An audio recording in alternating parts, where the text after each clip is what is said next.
Hi అండి.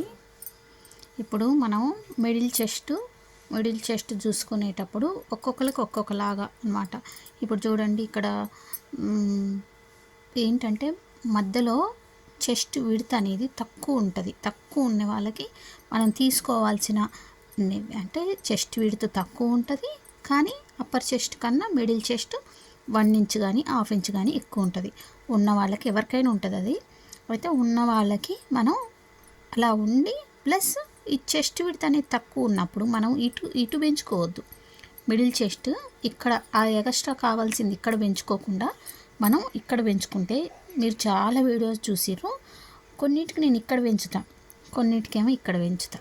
చూడండి ఇక్కడ ఎప్పుడు పెంచుతామంటే ఈ చెస్ట్ విడ్త్ తక్కువ ఉన్న వాళ్ళకి మనం ఆ పెంచే కొంచెం ఇక్కడ పెంచితే, చూడండి 1 ఇంచ్ ఇక్కడ పెంచింది నేను. పెంచితే మనకు అనేది ఇందులో అనేది ఇప్పుడు డాట్ వేసిన తర్వాత చూడండి, ఇట్లా డాట్ వేసిన తర్వాత అది ఇలా వస్తుంది. ఇది లోపలికి వస్తుంది అన్నమాట. ఇది ఇక్కడ జరుగుతుంది, ఇట్లా జరిగి మనకి మళ్ళీ కావాల్సిన ఈ లైన్లోకి వచ్చేస్తుంది. ఇక్కడ మనం డాట్ వేయగానే ఇది లోపలికి వచ్చేస్తుంది. అప్పుడు మనకి ఈ క్లాత్ అంతా ఇక్కడే ఉండిపోద్ది అన్నమాట. అదే ఇక్కడ పెంచుకుంటే ఆ షేప్ అనేది కొంచెం తేడా ఉంటుంది. ఇక్కడ పెంచుకోవడానికి తేడా ఏంటంటే ఉంటుంది, తేడా తప్పకుండా. ఓకేనా. చెస్ట్ విడ్త్ తక్కువ ఉండి కొంచెంమంది బక్కగా ఉంటారు. బక్కగా ఉన్న వాళ్ళకి చెస్ట్ విడ్త్ అనేది తక్కువ వస్తుంది. చెస్ట్ విడ్త్ ఎలా చూసుకోవాలో మీకు నేను బొమ్మ మీద చూపించిన నార్మల్ బ్లౌజ్ మీద కూడా మనం చూసుకోవచ్చు. జాగ్రత్తగా బ్లౌజ్ వేసి సైజ్ బ్లౌజ్ వేసి కూడా చూసుకోవచ్చు. చెస్ట్ విడ్త్ తక్కువ ఉన్న వాళ్ళకి ఇక్కడ తీయండి.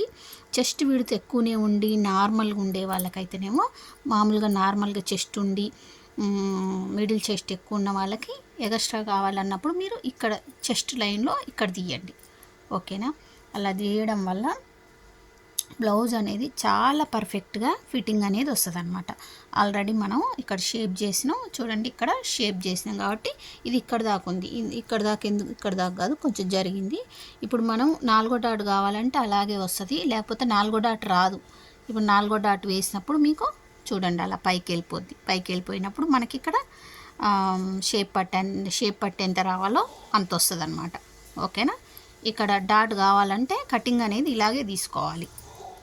ఓకేనా. లేకపోతే మీకు ఈ డాట్ లాగి వేసినా, లేదంటే వేయకుండా 3 డాట్ల మీదనే కుట్టాల్సి వస్తుంది. కానీ చెస్ట్ ఎక్కువ ఉన్న వాళ్ళకి 4వ డాట్ వేస్తేనే బాగుంటుంది. వాళ్ళకి తెలియకపోయినా మనం చెప్పి అలా కుడితే వాళ్ళకి ఫిట్టింగ్ బాగుంటుంది. కాబట్టి చాలా బాగుందండి అని వాళ్ళు కూడా అంటారు. నెక్స్ట్ టైం ఇలాగే కుట్టండి అంటారు అనమాట. ఓకేనా.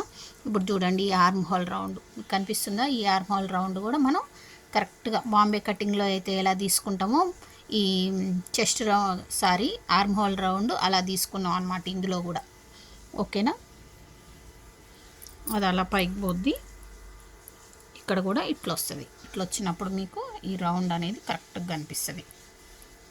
ఓకేనా. ఇది స్టూడెంట్కు నేర్పించడం కోసం కటింగ్ చేసినాం, కానీ కటింగ్ చేసేటప్పుడు వీడియో తీయలేకపోయినండి. ఇప్పుడైతే మీకోసం మళ్ళీ ఒకసారి ఎక్స్ప్లెయిన్ చేసిన. ఓకేనా. మా వీడియోలు నచ్చితే ఎవరైనా ఫాలో కాండి. స్టూడెంట్స్తో పాటు మీరు కూడా నేర్చుకోండి. ఓకేనా. Thank you.